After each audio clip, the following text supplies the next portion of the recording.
So the safety car will peel off into the pit lane. They'll line up in two long rows, side by side. The pole sitter will be Van Gisbergen. By the time they would ordinarily get to about the fourth row of the grid, if we were having a stationary start, that's where they enter what's called the acceleration zone. So the AEC boards there, and then we'll begin the starter's hand. Up to Damien White from there, and then the pole sitter will control the speed from that point, won't it? 50 to 60 k's an hour. The radar gun is up on the starter's stand. Here we go. Gisbergen straight again to the inside, just like he did yesterday when he was on pole. Lowndes staying right on the right-hand side. And the guys behind these two guys at the front have to follow where they are going. So we've got significant gap between the two. Van Gisbergen's in control. There's the AZ board on the right-hand side. We'll see it. He'll enter there, and then it's up to him to choose when he goes, which is now. He gets a good jump. Tander gets a good jump. Lowndes not so good. Coulthard looking like he might get a run down the inside here into turn one. Awesome to have some V8 thunder back at Albert Park. They're V6s in Formula One these days. Bit of contact back in the pack. Courtney tied up in there. So too one of the Jack Daniels Nissans.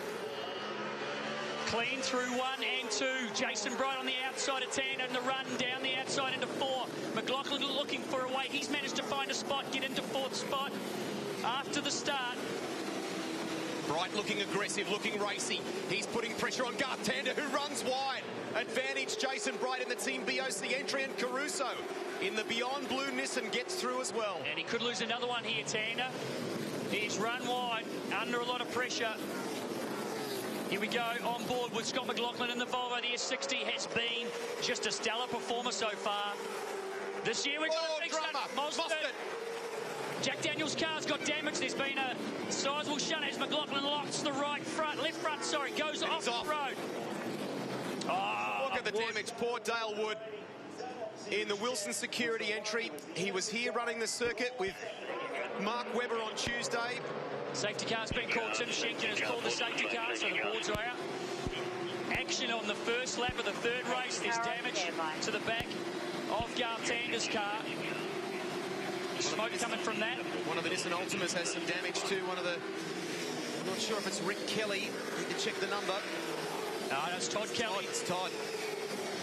Todd Kelly got damage in there. Is Chaz Mostert. He's got a lot of damage to the right-hand side. That's bad. That's definitely bad, Rusty. Not what they wanted from the Albert Park weekend. It's certainly not these guys. I'd say that is how Chaz Mostert's FPR Falcon has received all the damage to the right-hand side. It's done through Dale Wood's car, who's clearly come around a corner and was unable to avoid. Here we go, replay. So it was Winterbottom down the inside of Tander. We could see there. And there it is. Where's Wood? Wood is there. He's unsighted. Crunch. Oh, from way at the back too. Another angle here. Here we go. Sorry, it's, yeah, Tander and Mostert coming together. Whincup doing well to avoid all that. Look at the others taking evasive action as well. Jack to the driver's door too, Rusty, obviously, of Mostert's car. Clearly a reasonable hit, not the biggest one. He was a replay at the start. Van Gisbergen cleanly away again, as he's done in the first two races so far this weekend. Everyone else spread right across the track. Look at Mostert out on the grass, almost looking for... Yeah, he got a great start. Yeah. Got past Whincup into one. And held it there. Oh, the Nissan Ultimas, the two Jack Daniels cars, nose to tail. They have been grouped together all weekend, those cars. And there's been a bit of touch-up between the yellow ones and the black ones. Bit of chat going on in the garage about right away and who should be given a clean track. But Chaz Mostert in the pit lane now. That car obviously not going anywhere. Substantial damage there to the right-hand side. In the clean-up. We'll take a commercial break here while the officials go to work. They do a great job around the Albert Park circuit, the volunteers. And we'll come back with more. Hopefully get some news on Dale Wood for you on the other side of this. You're watching V8 Supercar Racing as part of the Australian Grand Prix. We're back live at Albert Park. You can see Dale Wood's car has been moved to the side of the track. There will be a permanent yellow at that point for the remainder of this race. We'll hopefully, before we get a restart, squeeze in here a couple of other angles we found. Ford Performance Racing going to work. Murph, look at this. This is Mark Winterbottom's looking, steering straight at his teammate. How he missed him. David Reynolds was going past on the right-hand side. Jamie Whincup in car. Watch this. This is some driving. How did he not get involved in that accident? I have no idea. That was absolutely brilliant. Here we go again at full speed with Mark Winterbottom. Oh, David Reynolds. So close. So very good job by all those guys. Unfortunately, Dale Wood was unable to avoid the incident, and his car is parked, as you said, on the outside of the circuit there, and there will be a yellow flag for the remainder of the race.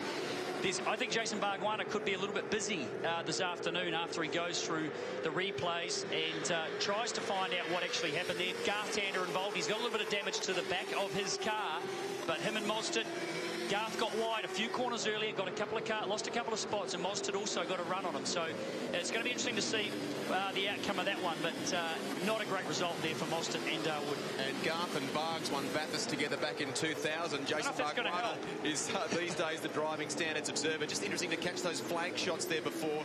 James Allen talking about the threat of weather for the 5 p.m. local time start to Formula One qualifying. We'll stay with this for now. We have Adrian Burgess from the Holden Racing Team standing by. We'll come to you very shortly, but the lights are out on the safety car. Let's focus on this restart first. So here we go. 2x2 again for the restart. Shane Van Gisbergen, 2 laps ago, did exactly the same thing. As you see one of the Erebus AMGs go to pit lane, that's, I can't tell, I think that's Will Davison has shot into pit lane. Not sure if he's got damage, obviously some sort of problem. Gisbergen straight away, look at the train. Look at the train.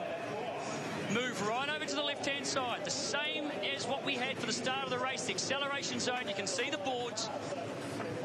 And he will be given a green flag by Damien White, which signifies the control of the start. Goes to Shane. There he goes. Puts the foot down. We've got a few less cars than what we had a few laps ago. Great response from Tander as well on the throttle. Look down the inside. Courtney having a look in the 22 machine. Lowndes through, holds second from Coulthard. Jason Bright, after that massive rollover in Adelaide, that brand new car is sitting in 4th place for Team BOC. Scott McLaughlin down the outside of Caruso under brakes. It's a great opportunity to try and make up a spot. Bright comes across on Tander. McLaughlin goes right around the outside in the Volvo, gains a couple of spots. As they stream through 4, 5, the fast right-hander 6. Van Gisbergen back at the front, controlling. Fabian Coulthard. A lot of pressure on Craig Lowndes. Will Davison in the number 9 E63 AMG has returned to the circuit from pit lane. So Van Gisbergen controlling. There's a drama for Lowndes. He's lost a spot there, run wide. It looks like Coulthard's run off as well as we take a look at this sequence of onboards. Yeah, McLaughlin's been a big winner again. He's got past Bright, who also seemed to have a problem down in the braking into 10. Maybe there's something down on the road down there, not quite sure. But a couple of cars locking their brakes. Maybe just the tyre temperature hasn't come back up. But McLaughlin now through the fast 11-12 complex. Caruso, very defensive. Game on here. Tander muscles his way past Jason Bright. In those final sequence of corners, Lowndes is trying to defend from the Volvo. Has Tander done a bit of damage? Not quite sure there. All of a sudden he seemed to balk a little bit. Once he had the run there on Bright, maybe he's given that spot back after having contact. So the lead is Van Gisbergen from Coulthard. Fabian sticking with it there. He kept that foot buried through the turn 9-10 complex where some of them ran wide. I think it'll be okay. Okay, buddy. Get in your rhythm, mate. Good job, mate. On board with Mark Winterbottom as he closes up under brakes behind Jamie Whincup. The FPR guys have not had a good weekend so far. Been struggling there to get themselves deep inside the 10. And obviously we saw Chaz Mostert, his race is run. Here's Winterbottom trying to make up some ground. It's busy here. We'll get a quick update. Adrian Burgess on the line from the Holden Racing team. How's the heart rate, mate, with some of the action we've seen so far? Oh, he's up there as high as these guys out here on the circuit, I think. Yeah, not enjoying watching this. I think there's a few little battles going on which probably need to be sorted out after the race, not during. Did Garth come back? Any reports on that? Obviously, he's got a little bit of loose bodywork, or bodywork a little bit damaged there in the back. Any other report from him on damage? He still looks pretty racy to me, mate. No, we've been touched up a little bit, but the car's fine, I think. You just got to keep a cool head. I think everyone's fighting for sheep stations here, and I don't really need to, but yeah, you know what you boys are like. You put yourself in a race car, we can't tell you anything. I was never like that, Adrian. Well, I'll be watching this year, mate. Final one for you before we let you go. How's James Courtney? Great result for you guys in Adelaide, but it's been a bit of a frustration for Courtney in the 22 so far this weekend. Yeah, we didn't qualify too well, but we knew coming here this was going to be a tough one. The car doesn't suit this circuit, or the issues we got with it doesn't suit this track. But look, we're working hard. We've got a lot of good things in the pipeline. We're going to stay positive and focused and do our job, and the day in the sun will come again soon. Best of luck to you and the boys. We'll leave it there. Fantastic to chat with Adrian Burgess, and we saw while we were chatting with him the drama for Jason Bright. What a shame after being in 4th position in that VOC Commodore. That is a great shot. Coming onto the front straight right here. Being told from race control that this will run the full distance despite the crash involving Dale Wood and the subsequent period under the safety car. So we'll go the schedule 12. So we're in car with James Courtney, who just got past, as we were talking about it with Adrian Burgess, the team manager, just got passed by Lee Holdsworth. Great camera shot out the front of the HRT Commodore, sorry. He is still struggling. He just hasn't been able to get on top of things, as we see Van Gisbergen and Coulthard showing a clean pair of heels here. Lowndes just made that little mistake. There's Jason Bright what in a the pit shame. lane. Don't know if he had a problem. Telling him to kill it, to shut the engine down. Coulthard sticking with it, chasing down Shane Van Gisbergen, your race leader. David Reynolds having a good showing here. He's got the damaged Nissan Altima of Todd Kelly right behind him, but this is a bit of an improvement for David, struggling this weekend. He's just inside the top 10 in 9th position right now. Managed to get through all the carnage. 3 of the Ultimas running nose to tail.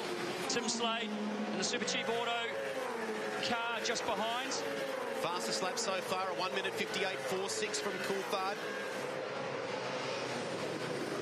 Shane Van Gisbergen has done just an absolutely superb job so far this weekend, dominating the results. Qualified on the outside of the front row, but has not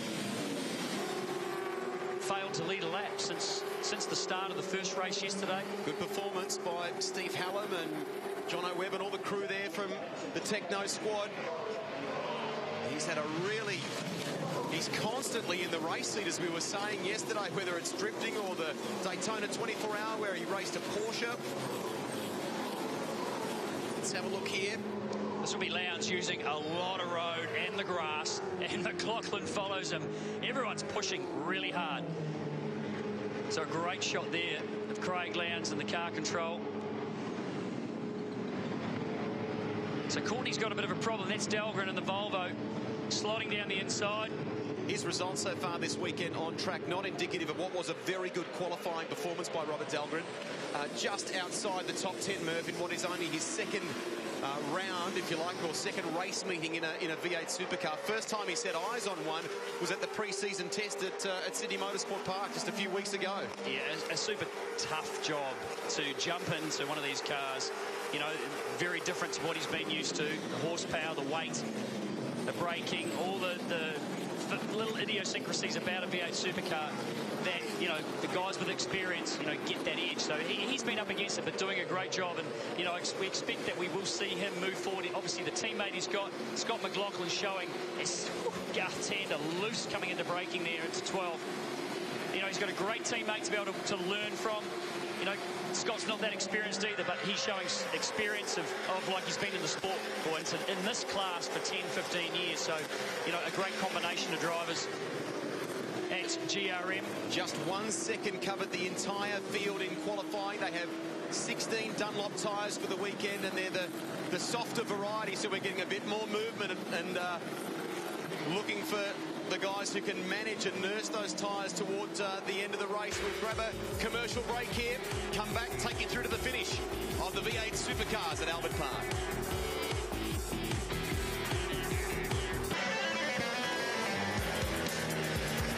Nice to have you with us. We're focused right now on V8 Supercar racing at the same time, counting down to Formula 1 qualifying in the twilight, coming up at 5 p.m. local. You're watching the MSS V8 Supercars Challenge, race 3 of 4 for the weekend. Michael Caruso did a fantastic job, 6th at the moment, a breakthrough pole position for Nissan. Unfortunately, hasn't translated to a race win just yet. We've got Scott Sinclair on the line down in pit lane. An interesting weekend for you, Scott, in many respects. A little bit of battle scars going on, but that was a huge positive in the Beyond Blue Ultima for Michael Caruso in quali, wasn't it? Yeah, hey Rusty. Yeah, it's good. Look, obviously good to have the pace in qualifying and be up there. All four of the Nissan Ultimas were up there in quali, so that was really positive. We haven't raced as well as we qualified, so we've fallen back a little bit now, just looking where the worst of us is 12th. So we're still in the top half of the field, all 4 cars. So a good start to the year, I suppose. Hey, Scotty, it's Murph here, mate. You've got one car that's nice and clear of the other ones, but the other 3 just won't leave each other alone. They're all so close together. Obviously, Todd's got a bit of damage from that incident earlier on, but, mate, I know you've been biting your fingers and having to deal with a bit of inter-team rivalry there. How's that panning out for you? That's been interesting, a bit new to me as well, but, I mean, the result is that we've got 4 good guys who are all capable of winning races, so they're all racing next to each other and pretty evenly matched. I took on board your advice yesterday, mate, which was I'm never going to fix it, so hopefully I can do a better job, but yeah, they're in amongst it, so that's all right. Just send them to the IPO, mate. Yeah, that'll be the easy option, I reckon. Good on you, Scotty. Keep batting, mate, because that's hugely positive and all good signs, not just for you guys, but for the category as well. Well done. Yeah, thanks, boys. It's great to have all 4 Nissans up there. Well done. Thanks, lads. And Craig Lowndes is pushing hard. We saw some shots before. He is very fast out there at the moment. Got the fastest lap of the race just a lap or so ago. But he is pushing his Red Bull Holden Commodore as fast as he can to try and close the gap to Fabian Coulthard. And it's pretty close. He's just 1.2 seconds behind Coulthard as it stands. And we know Lowndesy, dog with a bone. This field's a bit more spread out than we've seen in the opening 2 races. We've had a few hard-stopping moments, though, along the way. I still cannot get over some of that onboard vision from Mark Winterbottom, from Jamie Whincup in that incident earlier with Mostert and Dale Wood. They did so well to avoid all that. If you were Tim Edwards, how would the grey hairs be in the wake of all that? Now, I figured we're probably not a good time to go talk to him, but yeah, superb driving by those guys. I mean, having to make absolute split-second decisions on where you put those cars. And obviously, you know there's other guys around you. And in the case of Mark Winterbottom, you know, we saw David Reynolds come past him on the outside. He must have missed him by millimetres. So, you know, it's certainly pretty heart-in-the-mouth kind of stuff as we go on board 3 of the cars. There, Jamie Whincup, Mark Winterbottom, and Scott McLaughlin down the bottom left-hand side of your screen. All doing the job. Let's watch them all at work. All working. The 660, 70 horsepower of each of these cars, looking after those rear tyres.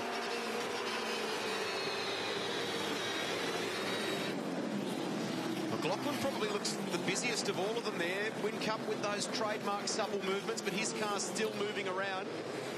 Lowndes closing the gap. It's down to under a second to Coulthard, and the gap for Coulthard to the leader Gisbergen has come down slightly also. So it's not over yet. We've got a lap and a half to run here at race 3 in the V8 Supercar Challenge. Moffat under pressure there from Tim Slade, looking to slide the Nissan around a little bit more. He's dropped off a fraction from his teammate Rick Kelly. Just to follow up, Lowndes. Just to follow up to Murph on Brad Jones Racing or Team BOC, we're hearing it may be a jam throttle for Jason Bright, who retired earlier. Let's look at this here. Mark Winterbottom, he's making some progress. Say the best run he's had so far this weekend. and he's closing. One to go. And on the back of Jamie Whincup, the pressure's on. Is that a few spots of rain? We've got out there potentially a few wipers on some of the cars just running through. Hearing from some of our cameramen around the track, that is the case, Murph. Look at Slade in the background. He did a great job. Fastest in the first 30-minute practice session here on Thursday.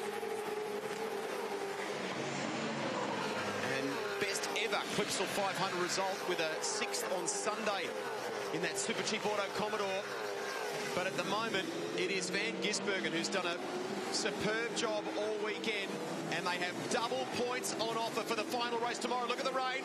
There it goes. The fans grabbing the jackets, go for the umbrellas. Gisbergen, though, he'll be untroubled. He's a bit of a master. He loves these conditions. This will only make him want to try harder and break the two guys behind him. We can't say the two behind are rusty in this kind of situation, though, either. So half a lap to run for Gisbergen. Race 3. He's won the first 2. The clouds are moving in. We're going to have an interesting afternoon here at the Australian Grand Prix. Qualifying coming up for F1. The wiper on Fabian's car is running. We can clearly see there's a bit more water falling. Look at Lowndes pushing hard. He's not going to give up until the checkered flag.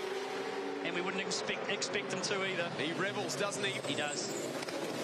So Van Gisbergen, quite wisely, has maybe come off it just fractionally, given he's the man at the front. He's the first in these sprinkles of rain to arrive, so sideways. Now, that's probably not the rain. That's probably just his right foot doing the work, I reckon. Gisbergen, he's showing everybody. This is number 3. 1 corner to go. You watch this slide, everybody. Onto the front straight. Vergiz puts on another show P2, excellent.